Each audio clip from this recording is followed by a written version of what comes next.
Federal agents from ICE and Customs and Border Patrol abusing their power, intimidating innocent civilians, and waging war on our people.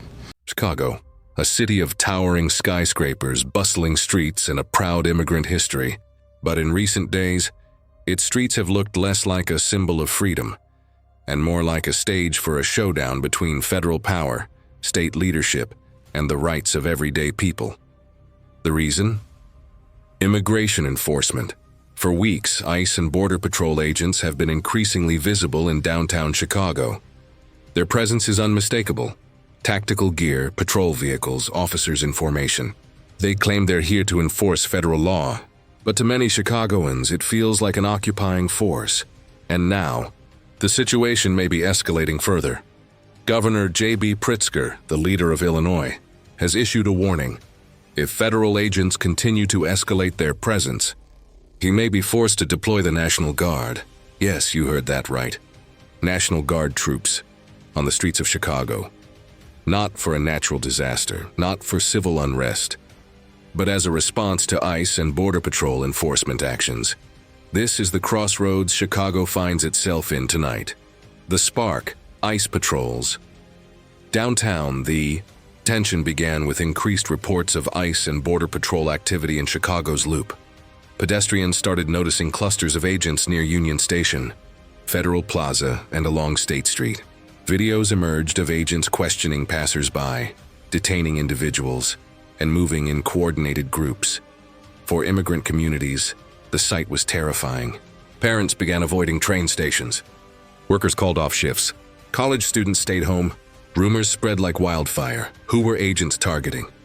Was anyone safe? Activists accused the federal government of turning downtown Chicago into a show of force.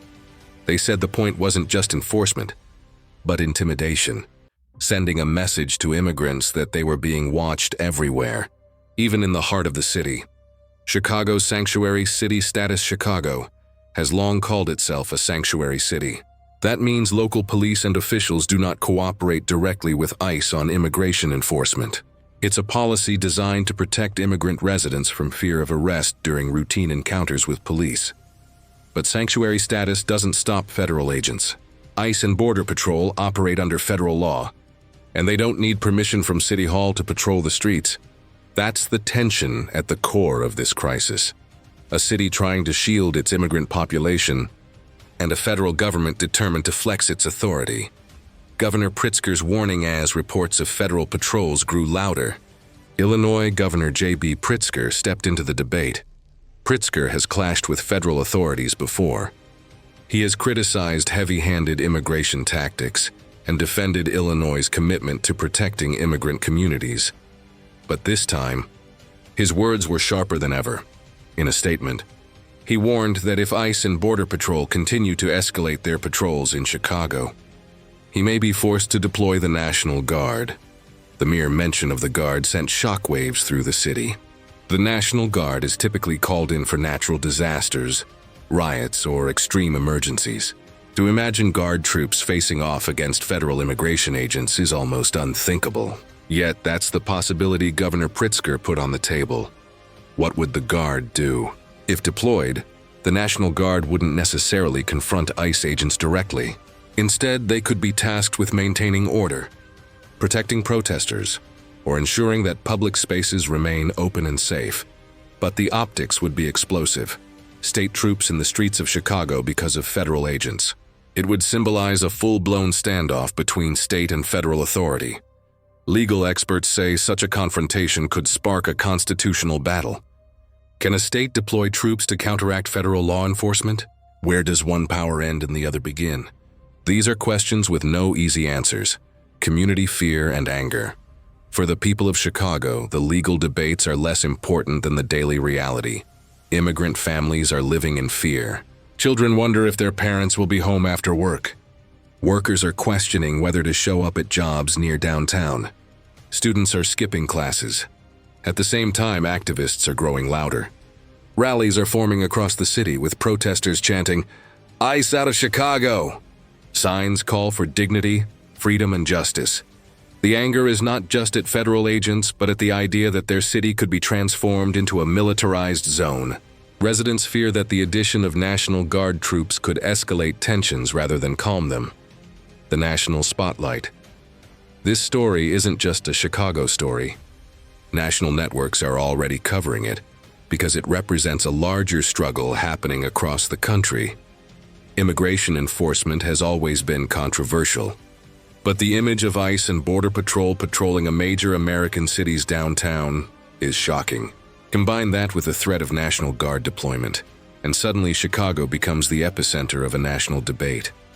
Commentators on both sides are weighing in.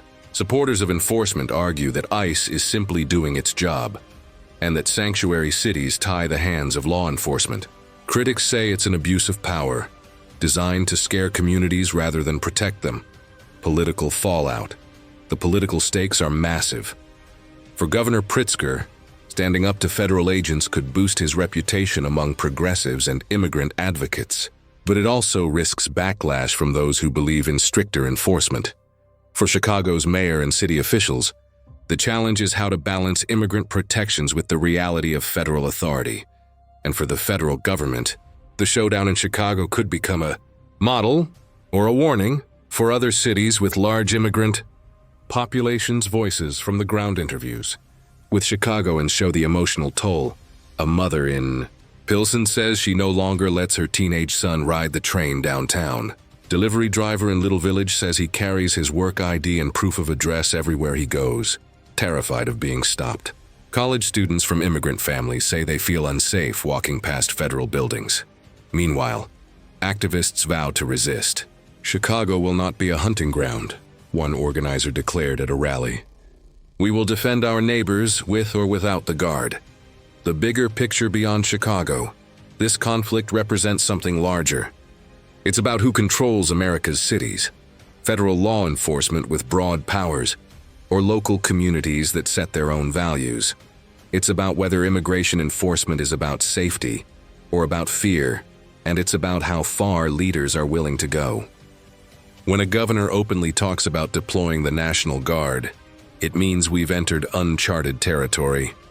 Closing tonight, Chicago stands at the edge of a confrontation. Federal immigration agents patrol its downtown streets. Governor threatens to send in the National Guard. Immigrant communities live in fear. Activists rally in defiance. This isn't just about one city. It's about the direction of the nation, about the balance of power, the meaning of sanctuary, and the limits of enforcement. For now, the streets of Chicago are tense, uncertain, waiting. Will the Guard be deployed? Will ICE stand down? Or is this just the beginning of an even bigger clash? One thing is clear. Chicago's fight has captured America's attention, and whatever happens here could define the future of immigration enforcement in cities across the country.